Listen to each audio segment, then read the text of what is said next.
ታችንን አዲስ ሁላችሁም አዳምጣችኋል ይመስለኛል። ለመቶ የሚያክሉ ወንድሞቻችን እህቶቻችን ቅድመ ትዳርን በሚመለከት ሊሰጡ የታሰቡ ስልጠናዎች ስላሉ በዛው ደግሞ ደስ የሚለው እናጋባለን ብሏል። ጸባይ ካለን ማለት ነው። ስልጠናው በደንብ የገባው ሰው ካለ ከገባት ሰው ጋር ደግሞ ወደ ማገናኘት ይሄዳሉ። እንግዲህ አዲስ ድንገት እንደ ቀልድ የምናወራው አይደለም። ያው ሁሌ ታማ ነው የምትመጣው ፍርድ ቤት በሄደች ቁጥርና ያን ህመም ለመቀነስ ጥሩ ዘዴ ነው። አሁን እሷና መሰል ወንድሞቼ እህቶቼ የከፈቱት ነገር አሁን ሙቤ ስልኩን ያስቀምጥላቸዋል። ትክክለኛ ላገባ ፈልጋለሁ፣ ትዳርን ቀድሜ መርዳት ፈልጋለሁ የምትሉ ለመቶ ሰዎች ምንም ሳናስከፍል ስልጠና እንሰጣቸዋለን ብለዋል።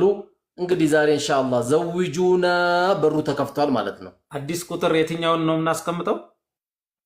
09 ሙቤ 20 ቤት ቁጥር አለ 0920 2988 41 2988 41 ኸይር። ይኸው አሁን ለቀነዋል። ይኸው ኮሜንትም ላይ ማግኘት ይችላሉ። አዲስ ለመጣሽ ከልብ እናመሰግናለን። ወደ ሌሎቹ እንሄዳለን ኢንሻአላህ። ወይዬ ሰላም